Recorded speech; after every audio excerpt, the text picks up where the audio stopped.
synastry of Moon and Pluto.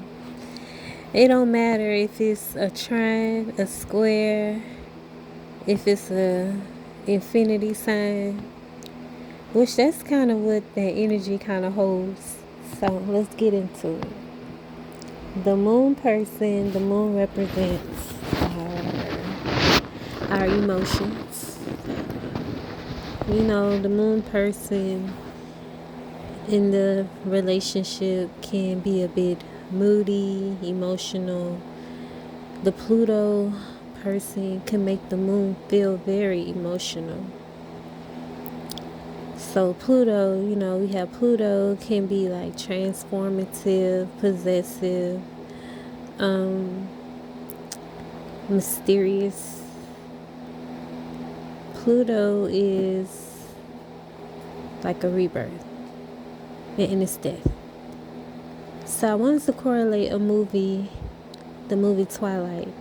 Now, when you think about the Twilight series, we have the eclipse, we have the new moon, and all those kind of things. So it's showing the phases of the moon. So this is perfect for a moon in Pluto synastry. Yay! I always wanted to do this because I'm a big Twilight fan. I'm so team Jacob. So I definitely want to use like Edward in like the place of the Pluto person. And Bella represents the moon person. So here you have these two. When they first meet, you know, they kind of looking at each other up and down, looking at each other crazy.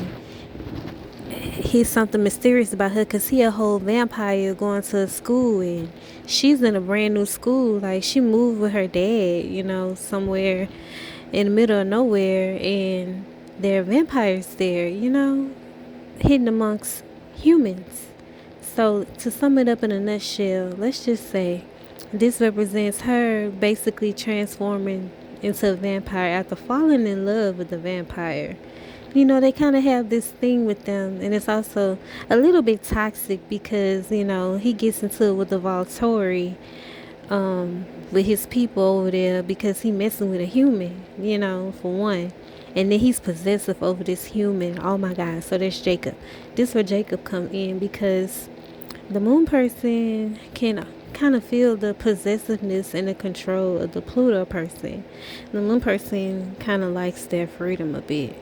So I feel like Jacob kind of represents like that freedom for her in a sense. And yeah, we could say that Edward definitely did not like that. So just with this aspect, it can be like some betrayal, like some sneaky stuff going on. If, you know, two people are just not doing the work or not aware, like it brings out intense feelings, intense emotions. It brings out secrets.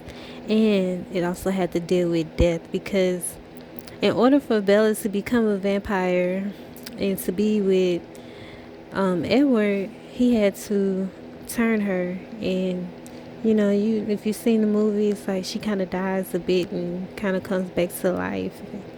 You know, when a baby is born, and you know, so look, Jacob doesn't like any of that, like, but Jacob kind of goes with the change a bit. So it's definitely a different perspective, you know, being that vampires are also immortal. So it kind of brings like this whole thing about time, and you know, if you've seen the movie, you realize that time just don't kind of make sense in that movie because the way that the vampires age or don't age, and how they live so long, and that probably couldn't have worked out anyway.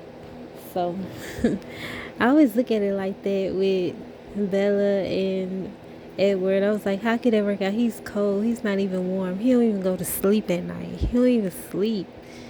And if you know about Pluto, you know they, like I said, can be possessive, can be jealous.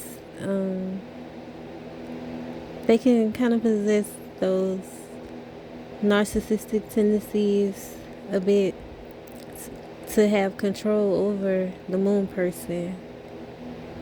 And vice versa too. The moon person could definitely feel obsessed with the Pluto person. The moon person could dream about the Pluto person.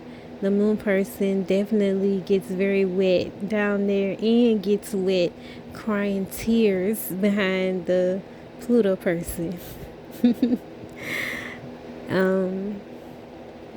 With this aspect, you can also be careful about domestic violence, please. And not even that, yeah, like yelling and screaming and stuff, because, yeah, it can be emotional. We have to, like, fix ways of, like, deep ways of feelings. So, it's very deep, it's very intense, it's very quick, it's so up and down. A lot of times, these aspects don't stay, they come and go. These people, it depends on other aspects that you have. If you have strong sun and moon aspects, just period. But it kind of makes the relationships fun, especially like in the bedroom. It makes the relationship fun. It can get very intense there too. And with this aspect, moon and Pluto, it's long lasting, it's long term, it's like unforgettable with this. So I'm gonna wrap it up. If you like this, and if you team Edward or team Jacob, let me know. So thanks for watching, and definitely like the video. Let me get my subscription up.